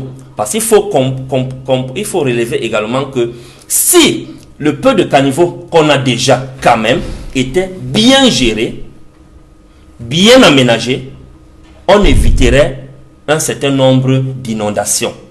Ça, c'est des choses qu'il faut relever. Maintenant, la dernière chose qu'il faut savoir, c'est qu'il se pose un problème de leadership. Le leadership actuel, si en 24 ans, ils ont échoué dans l'implémentation de cette soi-disant décentralisation, même en 240 ans, ils ne feront rien. Il faut changer ce leadership-là. Revenir sur un nouveau paradigme de gestion. Donc, je parle de la prévision. Gérer, c'est prévoir. Lorsque je dis que la direction de la météo ne prévoit déjà rien, combien de fois, à plus forte raison, les maires, les députés, le ministre même, le président de la République, ainsi de suite. Il faut revoir le nouveau leadership. Il faut un nouveau leadership qui va insuffler une nouvelle façon de travailler, de prévoir des catastrophes naturelles telles que celle-là. Aujourd'hui, on parle des inondations. Demain, on va parler du mont Cameroun qui va décimer des gens. Après, demain, on va parler de l'Agnos, dont on n'a pas encore fini les recherches qui devaient être effectuées à propos de son impact environnemental. Donc, au Cameroun, on fait une gestion, le régime du président Paul Biya a mis sur pied une gestion par embuscade, une gestion de navigation à vue. Il ne prévoit rien, mais on ne peut pas gouverner lorsqu'on ne prévoit rien. Alors, Edmond Kamgia, au finish, on a le sentiment que en toile de fond, il y a cette question de décentralisation, que ce soit pour régler durablement la crise anglophone, que pour mettre un terme aux dégâts qui sont provoqués par ces inondations. Jean-Robert Wafo, je ne sais pas, c'est lui qui le disait au Pierre Mignan, qui disait que depuis l'implémentation, depuis la mise en place de ce concept de décentralisation, on n'y est pratiquement pas. Peut-être qu'il faudrait remonter un tout petit peu aux origines pour voir est-ce que ce n'est pas au moment de fixer les bases ou bien de mettre en place ce concept-là, cette forme d'organisation politique administrative que tout a échoué. M. Fangwa, je vais répondre à cette question, mais je voudrais également terminer très brièvement sur la question des élections pour dire qu'en réalité, avec le retour, avec le recul, on se rend compte qu'aujourd'hui, on peut bien faire le point. Après les 2 dernières élections que nous avons connues en 2018, les présidentielles, et les élections de février dernier, législatives et municipales, par rapport aux participations des citoyens dans les régions du nord-ouest et du sud-ouest. On se rend compte officiellement que les chiffres de la participation montrent très bien que très peu de citoyens ont participé aux élections, que ce soit dans les présidentielles ou encore les législatives et les municipales récemment dans le nord-ouest et du sud-ouest. À peine 9% ont participé dans le NOZO aux élections. C'est-à-dire que 81% des populations électrices dans le nord-ouest et sud-ouest n'ont pas du tout participé.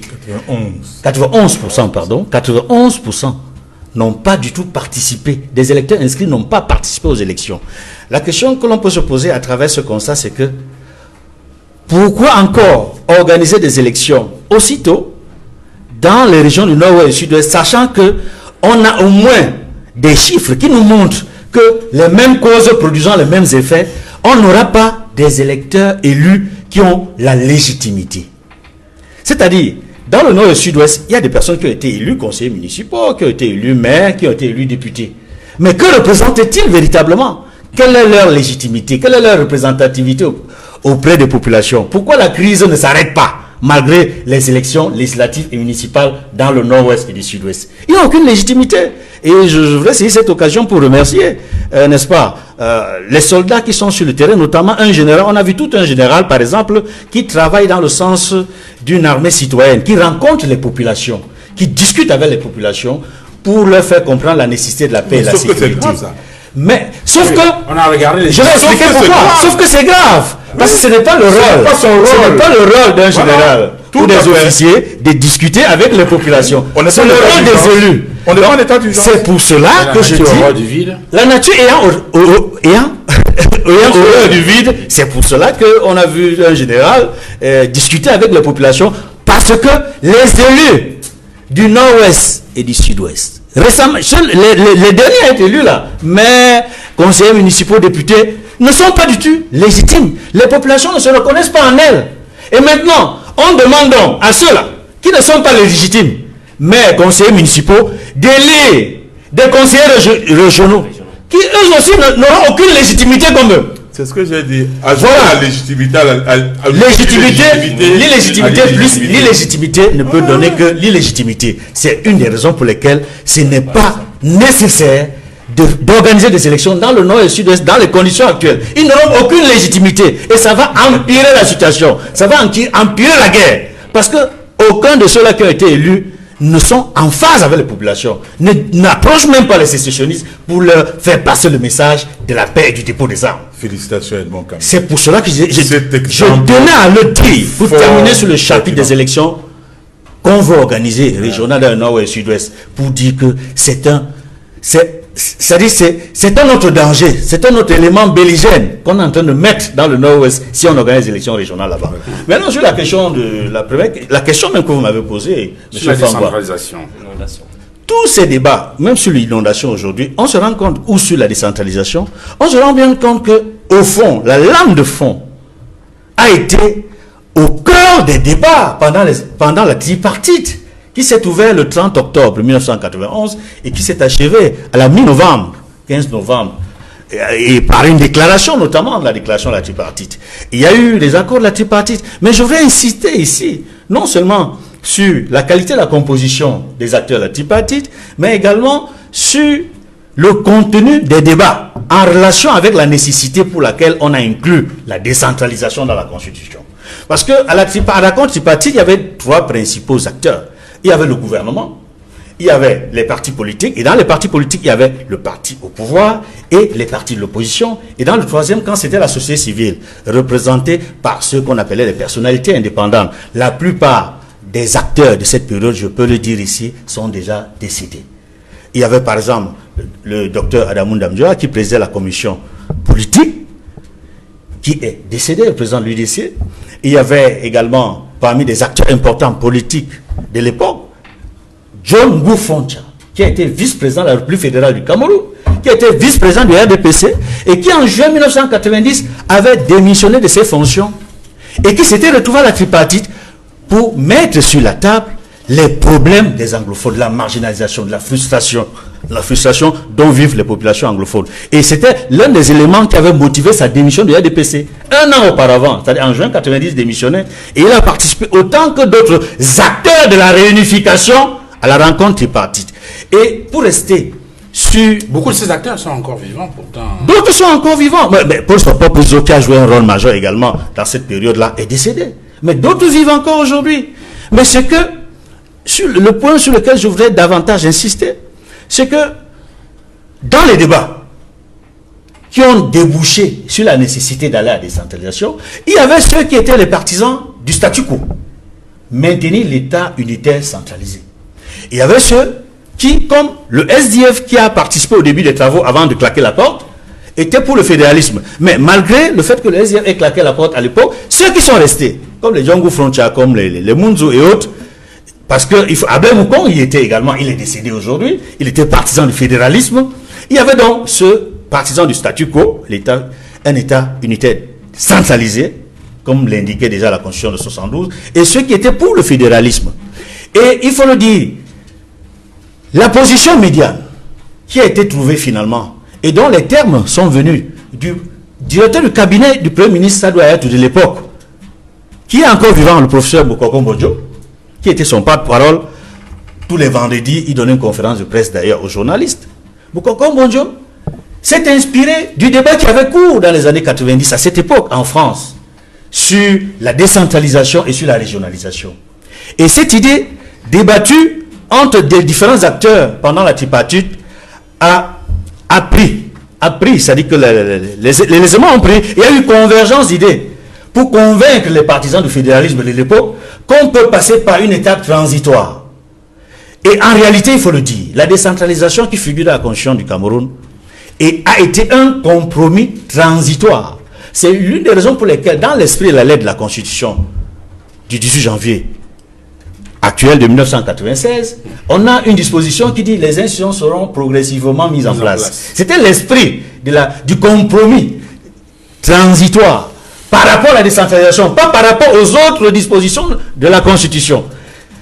Et il s'agissait, parce que ceux-là qui voulaient le fédéralisme pendant la rencontre tripartite avaient montré comment ils avaient pu, pendant la réunification, préserver les acquis d'un gouvernement local et des avantages d'un gouvernement local qui renforce la démocratie et le développement. Et estimer qu'il était important qu'on retourne encore au fédéralisme. Mais la plupart des francophones, des acteurs politiques de l'époque, qui avaient qui étaient dans ce débat-là avaient peur du fédéralisme parce qu'ils avaient l'impression que c'était le fédéralisme à 2 États. Alors, il fallait donc trouver une position à mi-chemin entre le fédéralisme et la forte centralisation. Et ça a été la décentralisation. Malheureusement, ce qui s'est passé, c'est qu'après l'adoption de la Constitution en décembre 1995 et sa promulgation le 18 janvier 1996, il s'est trouvé que la Constitution a été promulguée, mais on a attendu 24 ans après pour penser la rendre effective. Et en cela, ça a renforcé la marginalisation et la frustration des partisans du fédéralisme de cette époque-là. Et je ne suis pas surpris aujourd'hui qu'il y a eu ce auquel on assiste depuis au moins 4 ans.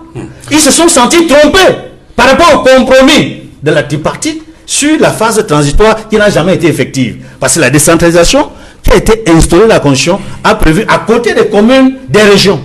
Les régions n'ont jamais été installées. Est-ce qu'on va installer les conseils régionaux dans le contexte actuel? Alors, visiblement, ce n'est pas possible dans le nord-ouest et le sud-ouest.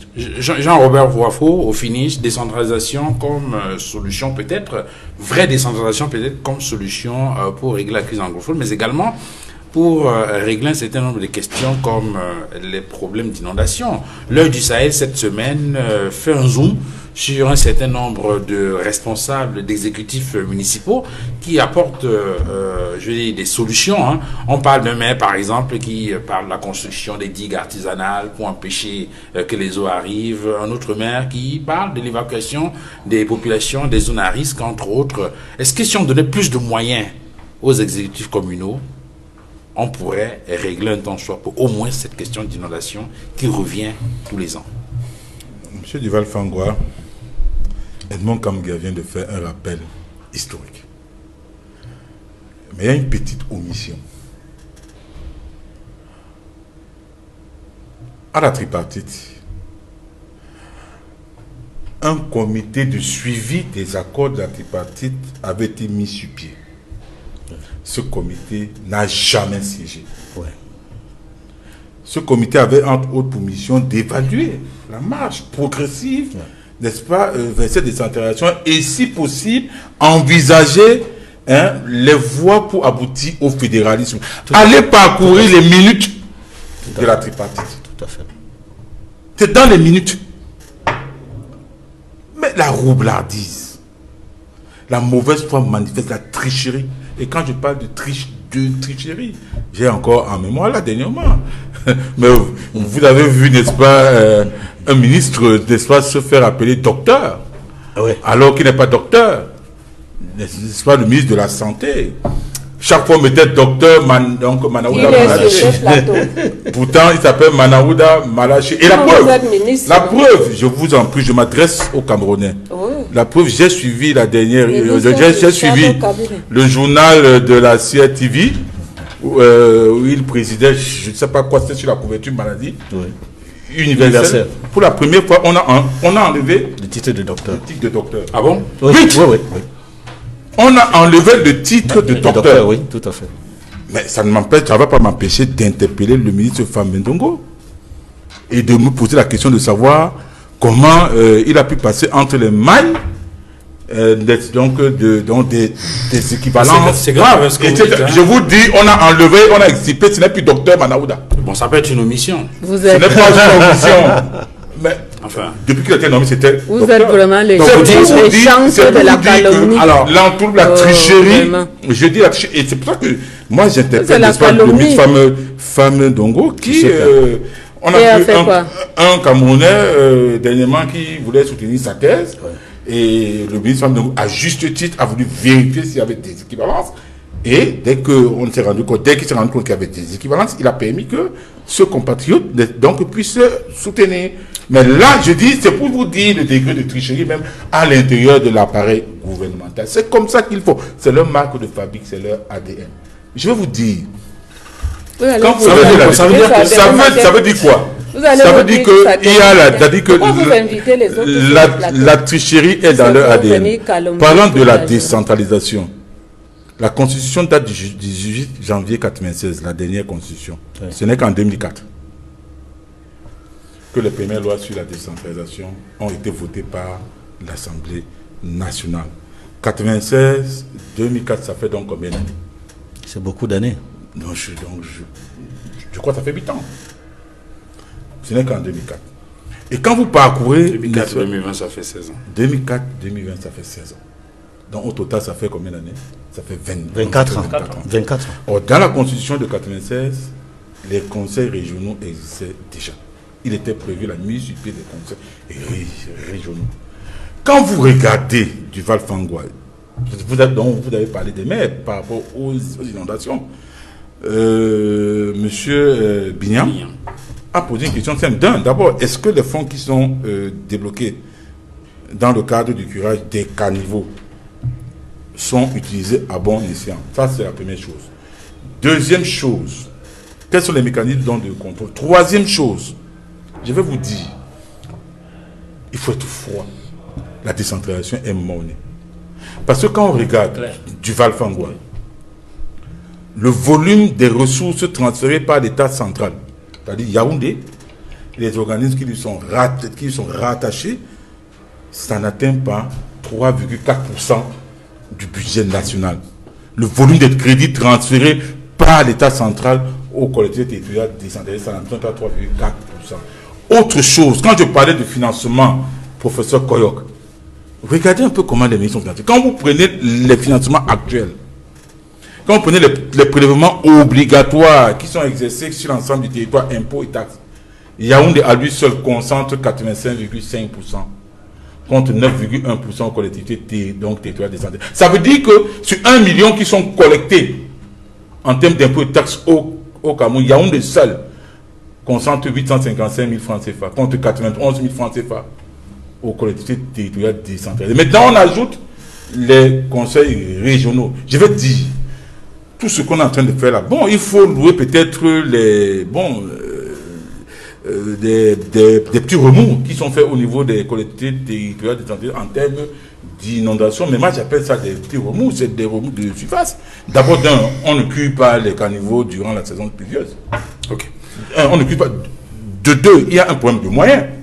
Parce que, voyez-vous, les normes internationales imposent que pour satisfaire les besoins d'infrastructures, donc des besoins sanitaires, etc., une ville doit consacrer au minimum 7% de son PIB dans ces différents secteurs. 7%. La ville de Douala a 3090 milliards de PIB. 7%, ça veut dire qu'il faut au minimum, ça c'est le minimum, ça veut dire qu'il faut au minimum 210 milliards de francs CFA pour la ville de Douala. La communauté urbaine, je veux dire la mairie de la ville, vient de baisser son budget de 14 milliards. Je sais qu'avant, les recettes étaient dans les 65 milliards, donc ça fait 14 milliards, donc bon, ils ont baissé pour cause de Covid. Bref, tout ça, que ce soit la communauté urbaine ou les 6 mairies de ville, ne peuvent pas atteindre 70 milliards, donc bon, disons 80 milliards de francs CFA, en termes de prévision du fait de la Covid et tout. Mais par rapport à 210 milliards, le minimum requis, ça représente quoi? J'appelle ça du bricolage. Alors, il faut mettre les moyens. Il faut passer au fédéralisme. Je ne sais pas pourquoi les gens ont peur du fédéralisme. Et je vais dire ici, les gens ont peur ceux qui ont peur du fédéralisme, c'est ceux qui ont fait de l'État central, donc de la manne financière de l'État central, leur mamelle nourricière.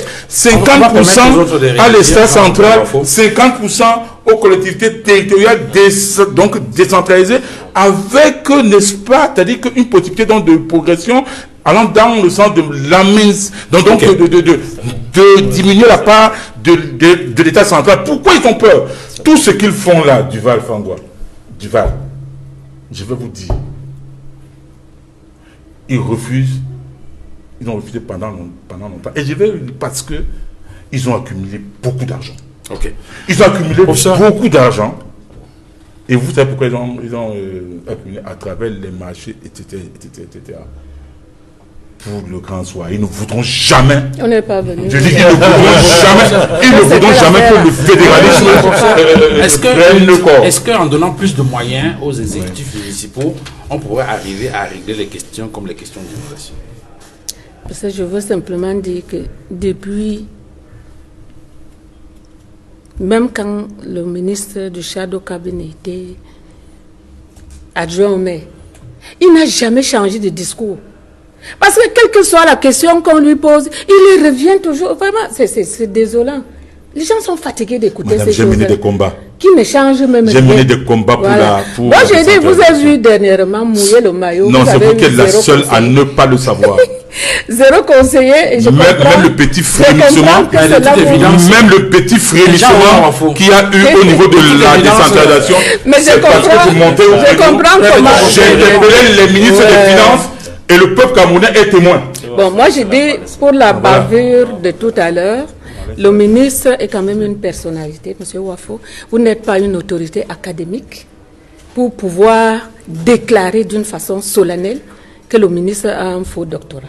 Et vous ne connaissez même pas le processus d'obtention d'un doctorat. Parce que quand vous venez nous dire ici devant les gens, et vous dites qu'on a supprimé docteur sur son machin, il peut avoir un doctorat qui n'est pas nécessairement en médecine, mais vous n'êtes pas une autorité académique. Je n'ai pas dit pourquoi on a enlevé le docteur. On a enlevé, parce que vous avez parlé. Pourquoi veut-il faire une... Moi, je vais répondre à d'autres questions. Laissez-nous ça. Ne défendez pas l'indéfendable. Je dis laissez ce qui ne vous avez un cursus tracé et traçable. Il faut qu'on... Oui, monsieur. J'ai dit que le maire de la ville vient d'octroyer 150 millions à chaque mairie pour le curage des caniveaux. Combien? 150 millions. Je dis bien 150 millions. Ça représente quoi? Et maintenant, c'est pas possible. Il y a 450 milliards de francs qui seront donnés aux municipalités et qui sont déjà préparés. Tout ce que vous racontez là, c'est une vue d'esprit. Laissez-moi m'exprimer. Dans les 150 millions les 150 millions que les mairies ont reçus pour le curage des caniveaux, je crois qu'ils sont en train de préparer la riposte. Donc vous ne pouvez pas venir dire ici rien, même quand vous étiez adjoint au maire, il n'y avait rien. Moi, je suis à Douala deuxième, vous le savez. Il n'y avait rien. Donc vous voulez dire que... Il n'y avait rien. Rien en termes de quoi? Vous n'avez apporté aucune contribution du SDF. En tant qu'adjoint au maire. Voilà. Bon, maintenant, on va revenir. Vous savez... le ministre de l'administration territoriale ainsi que le ministre des Finances, ils nous regardent. Ils savent ce que j'ai pu faire. J'ai pu faire bouger les lignes, madame. Les inondations, premièrement, c'est un problème de changement climatique. Et actuellement, aujourd'hui, quelle que soit la capacité d'un scientifique, il ne saurait vous dire qu'est-ce qu'il faut faire pour éviter qu'il y ait inondation. Parce que le climat change. Hein? Les glaces se fondent, le niveau de mer augmente. Ça fait qu'en cas de pluie, il y a facilement inondation. Aux États-Unis, il y a l'ouragan. Et le président américain a envoyé l'alerte pour que tous ses concitoyens se ravitaillent. Parce que l'ouragan arrive. Donc ce n'est pas au Cameroun qu'on trouve, c'est des catastrophes. C'est le climat qui change. Hein? Et quand les glaces se fondent, il suffit d'une petite pluie. Vous savez bien que Douala est en dessous du niveau de la mer. Vous le savez bien. Donc quand il y a une pluie qui s'ajoute peut-être aux marées hautes, il y a facilement inondation. Et nous, j'ai dit d'abord le changement climatique. Hein? Et de deux, il y a l'incivisme des populations, parce que quand on leur dit ça c'est une zone non édificante, ils s'y installent. Donc le gouvernement n'a Et maintenant, écoutez, on ne va pas mettre un policier derrière. Donc le gouvernement n'a aucune responsabilité. Voilà. Mais maintenant, il y a un plan d'urbanisme que les gens ne consultent pas. Écoutez, moi je dis ce que je dis, il y a un plan d'urbanisme qui n'est pas suffisamment consulté par les Camerounais. Sinon, chacun devrait savoir que si je construis sur un caniveau, hein, je suis en train de mettre tout le reste du quartier en danger. Et j'appelle cela de l'incivisme. Mais l'État ne baisse pas les bras. Je vous ai dit tantôt, toutes les mairies de Douala, nous sommes à Douala, toutes les mairies du Vouri, hein, les 6 mairies du Vouri ont reçu 150 millions pour parer aux éventualités. Est-ce que c'est suffisant pour l'inondation? Il y a 450 milliards pour le plan global, hein, qui va aménager durablement. Financé par qui? Je ne suis pas là pour vous donner les sources de financement. Mais attendez, si vous êtes un financier, si vous êtes un ministre voici le fonds de contrepartie de l'État. C'est simple. Le budget de Shadow Cabinet, c'est combien? Madame, vous êtes hors sujet. Voilà, c'est vous qui ne savez même pas ce que vous dites ici. Donc, je disais donc que par rapport aux efforts de la décentralisation, vous savez que c'est un processus. Les gens croient que la décentralisation, ce sera comme suite à un coup de baguette. Non, monsieur. Il faut aller sûrement, parce que la décentralisation, c'est une forme. Vous qui parlez de fédéralisme, la décentralisation aussi, c'est une forme. Je vous dis ça a échoué. C'est aussi une forme qui peut être une forme transitoire. La réduction du lit, Jean-Robert, c'est elle qui a la parole. Pour aboutir, une forme transitoire pour aboutir. Pour aboutir à d'autres formes. Pour aboutir à d'autres formes de gouvernement. Et c'est la première étape. Comme quoi? Comme le fédéralisme, par exemple? Comme le fédéralisme et tout ce que vous voulez. Mais si on ne réussit pas d'abord une décentralisation parce que vous y versez tout. Ça fait 24 ans. Et je dis donc, écoute, vous n'êtes pas pressé. Je dis que pour que la décentralisation puisse fonctionner normalement, vous n'êtes pas... L'âge de la majorité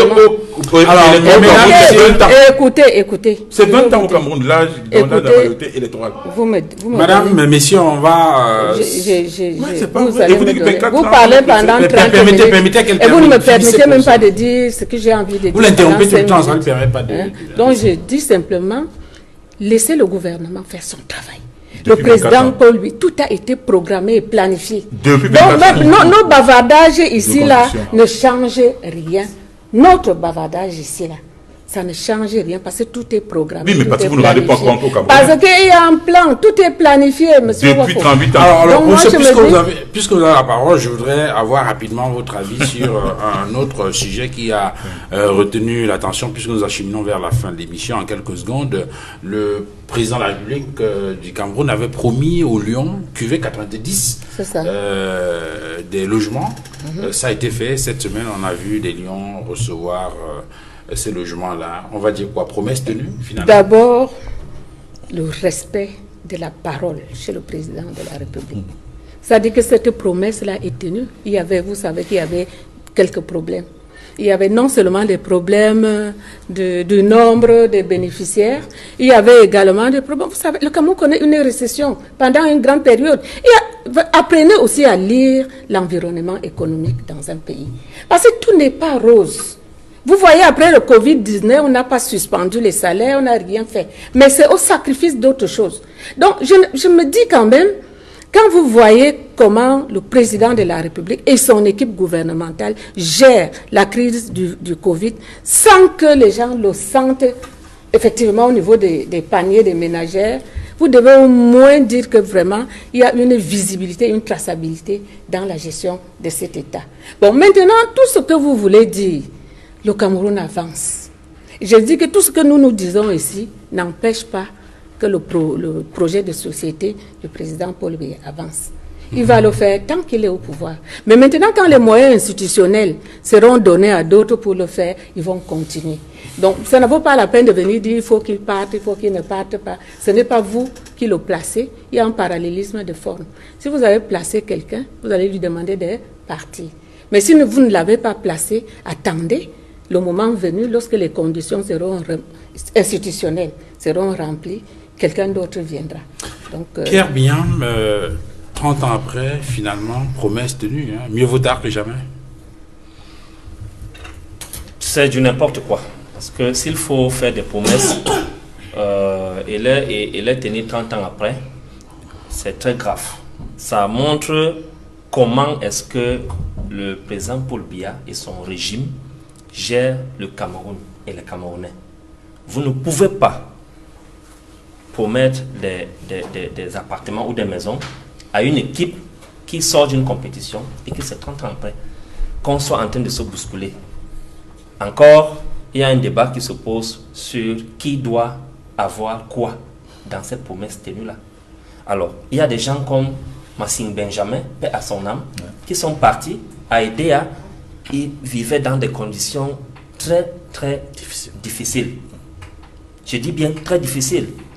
On rend grâce à Dieu. Peut-être que sa famille pourra rentrer en possession de son appartement, de sa maison. Il y a des gens comme le capitaine emblématique Tato Stéphane, qui est parti aussi. On espère que sa famille va entrer en possession de ce bien-là. Donc, ça montre que le président Paul Biya est quelqu'un qui est en total déphasage avec la réalité. Il marche, lui, voit l'avenir par l'arrière. Il ne voit pas l'avenir par devant. Raison pour laquelle on se retrouve dans ce genre de situation. C'est une malgouvernance, c'est une gouvernance sans gouvernail, c'est une gouvernance sans prospective, c'est une gouvernance, comment je peux qualifier ça, par embuscade. Je dis que le Cameroun ne peut plus continuer à fonctionner de cette façon-là. Edmond Kamgia, sur cette question, la promesse tenue. Hein. La promesse a été tenue, mais cela laisse un goût très amer à cause de la très longue attente. Et on le voit, beaucoup sont morts. Certains sont morts et n'ont pas eu la chance de bénéficier, comme leurs camarades l'autre jour récemment, des clés de leur appartement. Encore, Paul Biya n'avait pas parlé d'appartement, il avait parlé de villa. Voilà. Une villa, c'est différent d'un appartement. Donc ils n'ont pas eu droit à ce qui leur a été effectivement promis. Et ça, c'est dommage. Tout à fait. C'est dommage. Jean-Robert Wafon, pour sortir de l'émission. On dit parfois mieux vaut tard que jamais. Au moins, c'est vrai, c'est triste de constater que les acteurs, n'est-ce pas, de cette épopée glorieuse des Lions, certains acteurs ne vont pas jouir. Oui. De ça, il a parlé de Tato Stéphane, de Benjamin Massine. C'est triste, je ne comprends pas pourquoi on ne l'a pas fait immédiatement après ce mondial. Parce que voyez-vous qu'on ne dise pas qu'il n'y a pas d'argent, ou alors qu'il n'y a pas d'argent. Ce d'autant plus qu'aujourd'hui, où on est en pleine difficulté financière, c'est à ce moment-là qu'on donne ces villas, alors que quand on n'était pas en difficulté financière, on a refusé. Donc, l'argument financier ne tient pas. Parce que de toutes les crises que nous on a connues, celle liée à la Covid est la plus sévère depuis 1990. Oui, mais c'est pas quand le Covid a commencé. Écoutez, c'est pour vous dire que l'argument financier, ceux qui brandissent l'argument financier, comme quoi il n'y avait pas d'argent, donc il n'y a pas d'argent avant, ça ne peut pas tenir. Et puis bon, ce que je vais dire, c'est quoi? C'est que bon, eux au moins. Ils ont reçu quelque chose. On va s'arrêter là pour ce dimanche. Contrairement aux Camerounais à qui on a promis la santé pour tous à l'an 2000. On va s'arrêter là pour ce dimanche. On a promis l'augmentation du SMIC. Contrairement à ceux à qui on a promis de l'eau. Merci d'être venu. J'espère que vous, au moins, vous n'êtes pas convoqué au conseil de discipline du RDPC. Non, pas encore. Parce qu'il semble que ça fait jaser là-bas. Oui, c'est un parti organisé. Hein. Et puis, quand vous avez eu des écarts de comportement, il faut quand même qu'on vous recadre. Le RDPC, c'est un parti organisé. Mais certains estiment que ce conseil de discipline vise à écarter des personnes qui pourraient être d'éventuels candidats aux élections régionales. Ça, c'est l'affaire du RDPC. Non, en réalité, elle n'est pas concernée par le grand soir. Donc elle n'aura pas un rôle majeur. On va s'arrêter là pour ce dimanche. Infiniment merci à vous d'être venu, Jean-Robert Wafon. Vous êtes ministre du chef de cabinet en charge de la communication et de l'information. Merci à vous, Edmond Kamgia, journaliste éditorialiste à la Nouvelle Expression et consultant du droit des réponses. Pierre Vignan, merci d'avoir été là. Vous êtes militant du MRC et membre de la cellule de communication de cette formation politique. Merci à vous, madame, monsieur, d'avoir suivi cette autre livraison de droit des réponses. Excellent dimanche à tous et à très bientôt. Au revoir.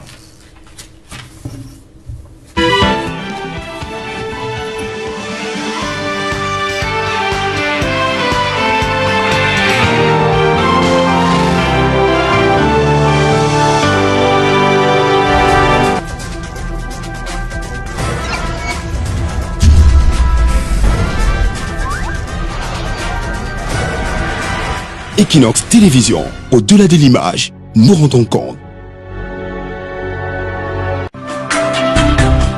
ce dimanche sur Equinox Télévision.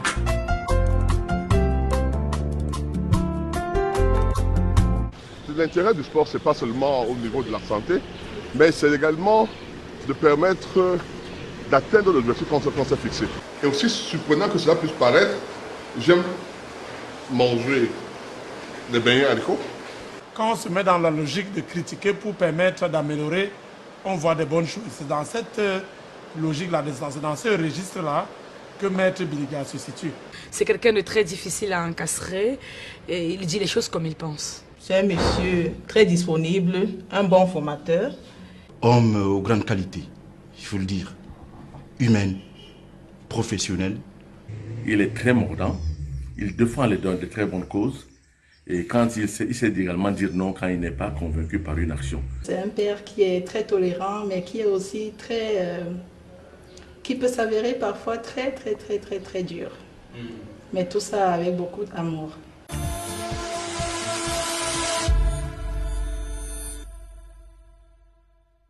If you suspect you may have a coronavirus infection, please call your healthcare provider in advance and let them know you are coming. This can help them be prepared. WHO recommends preventive measures to reduce your risk. Wash your hands frequently using soap and water or an alcohol-based hand rub. Avoid touching your eyes, nose, or mouth. Avoid eating raw meat and unnecessary contact with wild animals. Avoid close contact with anyone with flu-like symptoms. When coughing and sneezing, cover your mouth and nose with a flexed elbow. Or use a tissue. Take particular precaution while traveling. Seek medical care early. Ce dimanche sur Equinox Télévision.